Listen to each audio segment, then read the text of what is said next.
भैया अरे राम राम। हम आप लोगन के स्वागत करते अपने ई कार्यक्रम में जो एक नाम हुए वैद्य जी के बतलई।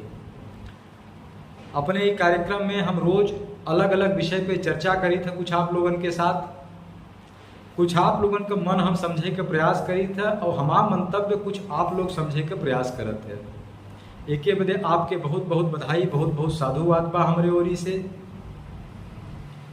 भैया अरे कल वाला विषय जो आप लोग थोड़ा सा वीडियो देखे रहे वही विषय आज हम आगे बढ़ावत थे कि धर्म का हुए, धर्म के लक्षण का होते हैं, धर्म के प्रकार का हुए, सनातन धर्म का हो, धार्मिक होना मतलब का होता। आज जितना विषय है इस सारा विषय अपने शास्त्र के प्रकाश में, अपने शास्त्र के रोशनी में हम आपके सुनावे वाला है। यह विषय के जानना बहुत आवश्यक बा, काहे कि जब तक यह विषय के हम न समझब तब तक हम एक मानसिक भ्रम में लगातार पड़ा रहब कि मंदिर जाना, ये अगरबत्ती जलाना, ये जयकारा लगाना, नारा लगाना यही धर्म हो। एक बड़ा विषय बा ये समझना कि धर्म एक आध्यात्मिक वस्तु हो कि भौतिक वस्तु हो। धर्म एक आध्यात्मिक पदार्थ है अथवा एक भौतिक पदार्थ, यह समझना बहुत परम आवश्यक बा। यह सारे विषय पर आज हम आपके साथ चर्चा करे जाते हैं। सबसे पहले हम शुरुआत करते कि धर्म का हो।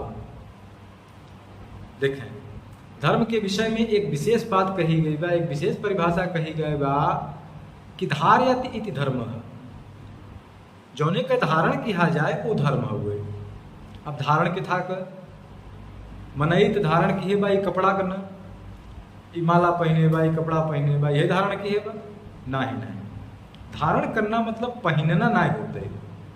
जो कपड़ा पहनना होता ठीक, ओके हिंदी में वस्त्र धारण करना जरूर कहते, लेकिन धारण करना पहन लेना मतलब नहीं होते। धारण करना मतलब अपने ऊपर एक आवरण बनाए लेना, अपन एक रूप बनाए लेना। जैसे यह संसार में सब जन्म लेता एक शिशु के रूप में, एक बालक के रूप में, लेकिन बड़ा हो के लोग अलग अलग तरह का रूप धारण करते। जैसे वही बालक बड़ा होता तो वो जो बटे विद्यार्थी बन जाता, वो स्कूल जाए लगत है।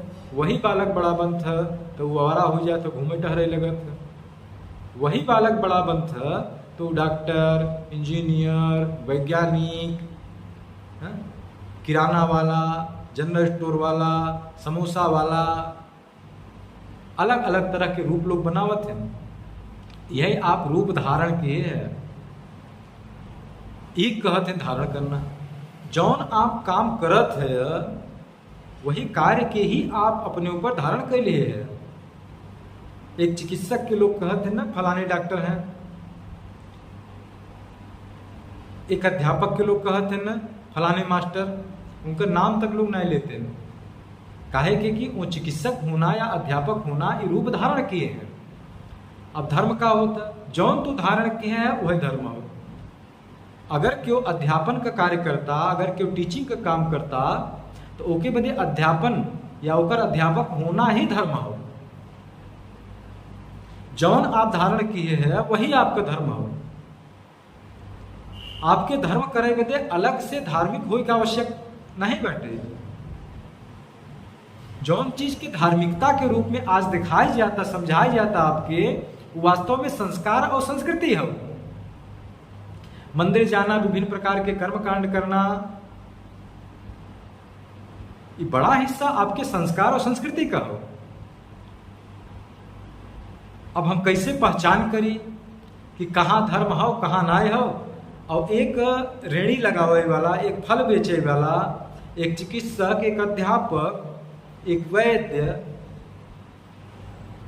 एक पुरोहित, एक विप्र, एक आचार्य, या विभिन्न तरह के जितना रूप आप बनाए हैं, एक राजनेता, राजनीतिज्ञ, ये सब लोगन बदे धर्म का पालन कैसे संभव बा एक के समझा जाए। और तभी समझा जा सकता है जब आप धर्म के लक्षण के विषय में जानबे। धर्म के का लक्षण है एक जब आप जानबे तब आप ये जान सकते हैं कि अपने कार्य में रत रहते हुए ही आप कैसे धर्म का पालन कर सकते हैं। एक संसार पे का प्रभाव होए आप स्वयं निर्णय की है एक सुने के बाद। देख अपने यहाँ मनुस्मृति में धर्म के 10 लक्षण बताई गए बा। धर्मम 10 लक्षण। अभी 10 लक्षण का हुए कि धृति क्षमा दमोस्तेयम शौचम इंद्रिय निग्रह धीर विद्या सत्यम क्रोधो दशकम धर्म लक्षण। धर्म के 10 लक्षण का हुए। धर्म के लक्षण जो अपने यहाँ शास्त्रन में विशेष रूप से स्मृति में बताए गए बा वही कही गए बा कि धृति क्षमा दमुस्तेयम शौचमिंद्रिय निग्रह धीर विद्या सत्यम क्रोधो दशकम धर्म लक्षण। ये 10 जो बात धर्म के लक्षण हैं एक अलग अलग समझा जाए और ये समझा जाए कि एक अध्यापक एक चिकित्सक एक मोची कैसे अपने जीवन में अपने कार्य में धर्म के स्थापित कर सकत है ताकि ओकर जीवन सफल हो सके, ताकि ओकर जीवन मंगलमय हो सके, वो पाप से बच सके, धर्म अर्जित कर सके। एक बदे एक अलग अलग समझा जाए। सबसे पहले है धृति। धृति माने धैर्य।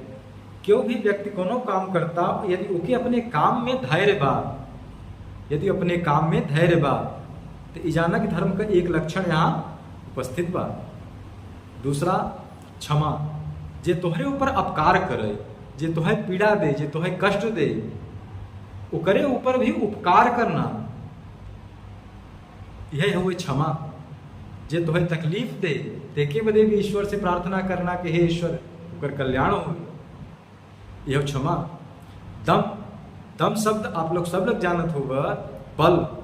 धर्म के धारण कई के रखे का बल ही दम कहा था।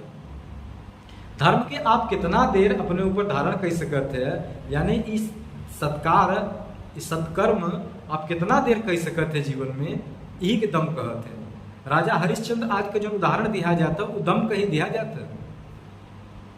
विशुद्ध उदाहरण है राजा हरिश्चंद्र दम का कि धर्म के हम कब तक धारण कर सके थे अपने शरीर पर। एकरे बाद शौच। शौच माने केवल मल त्याग नहीं, शौच माने बाह्य अभ्यंतर शुद्धि, अंदर से और बाहर से, यानी इस शरीर पूरी तरीके से स्वस्थ रहे, स्वच्छ रहे, पेट के अंदर बिल्कुल भी मल एकत्रित न रहे, पसीना से बहुत बदबू न आवत रहे, व्यक्ति सुबह शाम दोपहर अपने टाइम से नहाए धो रहे, कपड़ा लत्ता साफ सुथरा रहे, वेशभूषा सही से रहे देखे में, ये हो गया बाहर का शुद्धि। और दूसरा अंदर से भी स्वच्छ रहे, केहू के प्रति ओके मन में कलुष न रहे। और अगर स्पष्ट रूप से बताइए तो वो परनिंदा का दोषी न रहे, वो केहू का निंदा केहू से न करत हो। यदि केहू भी परनिंदा आपसे करता ये जान ल कि ओकरे अंदर यह गुण का कमी बा। शौच ओकरे अंदर नहीं बा, ओकरे अंदर गंदगी भरी बा, वह कि आपके सामने बैठ के उल्टी करता। और यह क्रिया से सबसे ढेर नुकसान परनिंदा सुनने वाले को होता। यदि परनिंदा आप सुनत भी हो तो के बंद कर दे। तो शौच यानी अंदर और बाहर दोनों का सफाई स्वच्छ। अगला हुआ इंद्रिय निग्रह। इंद्रिय निग्रह माने होता कि इंद्रियन के सही कर्म में लगाए देना, ससंस्कार में लगाए देना, सुसंस्कार में लगाए देना, सुकर्म में लगाए देना। इंद्रिय माने होता है इंद्र के रहे के स्थान। अपने शरीर में जहाँ जहाँ इंद्र रहते हैं 10 स्थान होता, 5 कर्म इंद्रिय और 5 ज्ञान इंद्रिय। इस 10 में जो बात इंद्र वास करते हैं और वो अच्छे कर्म में लगाए देना ही इंद्रिय निग्रह कहा था। जब तक इंद्रिय निग्रह खत्म नहीं बैठे तब तक ये न जाने कि वहाँ धर्म बा। अगर डॉक्टर हैं और रात के दारू पियत हैं, ये जान लग उनके अंदर इंद्रिय निग्रह ना आएगा, और जहाँ इंद्रिय निग्रह ना आएगा वहाँ धर्म ना आएगा। एक का मतलब वहाँ आपका शोषण होए, तो ऐसे आप बचे। और धर्म के जाना की कर उपस्थिति बाकी नहीं बा। अगला हुए धी। धी माने होता सत्कर्म किए से प्राप्त ज्ञान, बुद्धि। बुद्धि पढ़ब जरूरी नहीं होते, जो आज धी जो में पढ़ाई जाता है कि पढ़ब जरूरी नहीं होते। सत्कर्म करे वाला के अपने आप प्राप्त होता। एक बाद हो विद्या। विद्या भी वही चीज हो, जीवन में अच्छे कर्म करे से जो ज्ञान प्राप्त होता, विद्धात से ज्ञान का प्राप्ति जो होता। विद्यात्मा नहीं ज्ञान। ओसे जो बाटे विद्या के प्राप्ति होता है। एकरे बाद सत्य, सदैव मनसा वाचा कर्मणा तीनों से एक रहे वाला व्यक्ति, एक रहे वाला पदार्थ, काल के रूप में सदैव रहे वाला, नियत रहे वाला ही सत्य हो। अगला लक्षण बहुत विशेष बा। अगला लक्षण बताई गया बा अक्रोध हो। अक्रोध हो माने क्रोध न करना। क्रोध करना आपका या संसार में सबसे बड़ी कमी, सबसे बड़ी कमजोरी, एक चाहे जो कहिला सबसे बड़ा दोष। क्यों व्यक्ति भी क्रोध करता तो ओकर सबसे बड़ा दोष हो। आजकल एक शब्द हुए आदत, उर्दू शब्द हो आदत, हिंदी के शब्द ना है वो आदत। आदत के हिंदी में लिया के और कई चीजन के लीगल कह दे। जैसे शराब पीना आदत हो, हाँ शराब पीना मूर्खता हो, शराब पीना अधर्म का लक्षण हो। यही तरीके से अक्रोध धर्म का लक्षण हो और क्रोध करना अधर्म का लक्षण हो। जहां आपकी क्रोध दिखाए वहां जान जा कि यहाँ अधर्म बा। ये व्यक्ति का एक कमी है, एके दूर कैले तो ओकरे अंदर धर्म स्थापित होता। कोनो भी काम में, चाहे वो अध्यापक हो चाहे वो डॉक्टर हो, हर एक आदमी यहाँ 10 चीज की अगर जन्म दे दे तो ओके अपने कार्य से ही धर्म, मोक्ष और स्वर्ग सब का प्राप्ति होए। अपने ही कार्य से, नियत कर्म से, भौतिक कर्म से प्राप्त होए। और अगर ये कार्य नहीं कर पाए तो कितनों मंदिर टहल ले, कितनों साधना यातना कैले, ओके कोई लाभ नहीं हुए वाला बा। काहे कि वहां धर्म नहीं बा। एकरे अलावा धर्म के समझाई का एक तरीका और बा। ब्रह्म पुराण में धर्म सर्वस्वम कह के एक बात कही गई बा। धर्म सर्वस्वम यानी कि धर्म का सर्वस्व, जेके आजकल पूरी दुनिया और golden rule, A golden rule for humanity, मानवता के लिए एक सुनहरा नियम एके बतावा था। ये अपने यहाँ ब्रह्म पुराण में पहले ही कहा गया बा। ये क्या कहा था? श्रूयताम धर्म सर्वस्वम, कि धर्म सर्वस्व सुनिए कि धर्म सर्वस्व क्या है। श्रूयताम धर्म सर्वस्वम चैव अनुवर्तिताम आत्मनः प्रतिकूलानि परेशान न समाचरेत। कि धर्म सर्वस्व सुने और फिर उसका पालन करें। क्या करें? कि आत्मनः प्रतिकूलानि, जो आपके आत्मा के प्रतिकूल हो, जो आपको अच्छा न लगे, वह कर्म दूसरे के साथ न करें। यही सबसे बड़ा धर्म है। इसी को धर्म सर्वस्व कहा गया, जिसको आज दुनिया गोल्डन रूल ऑफ ह्यूमैनिटी कह रही है। भैया हरे, अब आप लोग थोड़ा थोड़ा धर्म के विषय में समझे लगा हो गए। अब जकरे नहीं समझ में आएगा ओके बोले बाबा तुलसीदास का बात बताइए। यही 10 बात जो हम बतावा है, लगभग यही बात वो कहें। वो का कहें? लंका कांड में धर्म रथ में वो बात कहे हैं।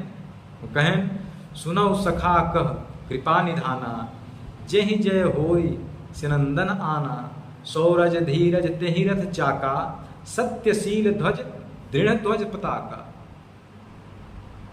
गोस्वामी तुलसीदास भी इन बातन पे जोड़ते हैं कि जहां पर इकुल लक्षण दिखाएं वह जान लग यह धर्म बा, यह धर्म हो।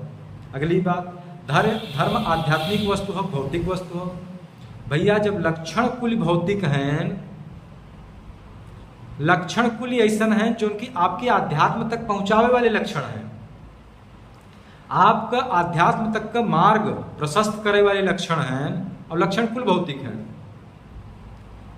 तो एक का मतलब कि धर्म भी एक भौतिक वस्तु हो जो उनकी आपके आध्यात्म का प्राप्ति करावत,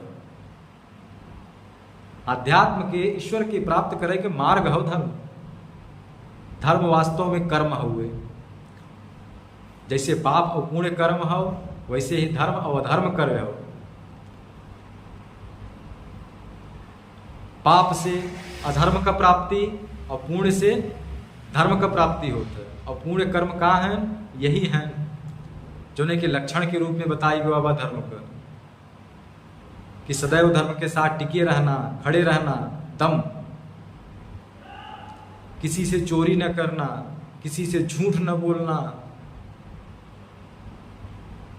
सदैव सत्कर्म करके ज्ञान प्राप्त करना, यह कर्म आप किसी भी क्षेत्र में कर रहे हैं तो आप धर्म के साथ खड़े हैं। धर्म एक भौतिक वस्तु है और भौतिक रूप में इसे प्राप्त करके आप आध्यात्म की प्राप्ति कर सकते हैं। आध्यात्म और ईश्वर की प्राप्ति का मार्ग है धर्म। तो अभी तक आपके दिमाग में जौन धर्म के प्रति ज्ञान अज्ञान रहा हो भैया हरे, एके बदल ले जा, एके सही कह ले जा। आपन शास्त्र जौन कहत धर्म के विषय में ओके हम बतावा। सनातन धर्म का हो, देखा भैया धर्म का हो जान गया, सनातन काल का एक इकाई हो गई। जैसे जैसे हिंदी में या अपने भाषा में भारत की गणना क्रम में परमाणु सबसे छोटी जो बटे इकाई है वो समय कर, दो परमाणु मिलके एक अणु और दो अणु मिलके एक द्वय गुणक और तीन द्वय गुणक मिलके एक त्रणरेशु बनावत है। यह तरीके से चलता अपन भारतीय इकाई। आयकर सबसे बड़ी इकाई महाकाल के माना जाता है। 700 कुछ लगभग कल्प या अनित्य प्रलय के बाद आने वाला समय एक महाकाल कहा जाता है। इन्हीं प्रकार से सनातन भी समय का सबसे बड़ी इकाई है। वो बस आदि से अंत तक काल सनातन समय का ही इकाई है।